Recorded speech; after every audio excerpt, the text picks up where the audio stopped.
This new FBI terror warning here in the U.S. tonight amid this war in Israel. And that's where we start tonight. Israel now expanding its ground operation in southern Gaza. The images coming in tonight, the raging battles in the streets, hunting down Hamas fighters, warning civilians to get out of harm's way. But many there are caught in the crossfire. Hundreds of thousands have been told to move south. So now where do they go? Israel dropping leaflets with links to this map showing civilians safe zones. But there is limited electricity and internet, and many are getting caught in this horror. Homes destroyed in this strike. You can actually see the women trapped on an upper floor right there. Down below, the search for bodies. Authorities say children are among the dead. And the images tonight, an ambulance coming under fire, the crew scrambling inside. And of course, all of this tonight amid another major question. What about the hostages in Gaza, Americans among them? The ceasefire now long over, the families meeting just a short time ago with Prime Minister Benjamin Netanyahu, and it was very tense. ABC's James Longman leading us off tonight from Israel. Tonight, battles raging in the streets of southern Gaza. The Israeli military fighting in the heart of Khan Yunis, the largest city in Gaza's south.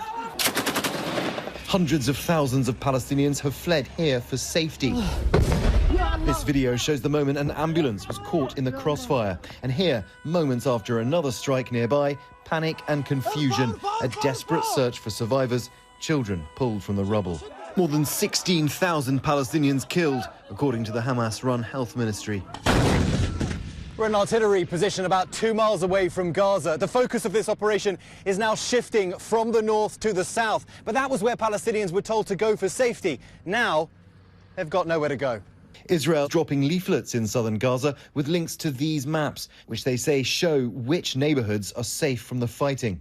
Today, we pressed the IDF. If you told them to go south for safety before, why would they believe you now? We advised them where to leave, and I'm reminding you that it's not us that chose the battlefield. Hamas chose the battlefield by digging its infrastructure underneath civilians. But with limited electricity and internet, many civilians, like 22-year-old Hamza Ibrahim, don't know where to go to avoid the fighting. There is no life here in Gaza. You feel it's too dangerous for you to leave? There's a bombing everywhere and nobody can go out.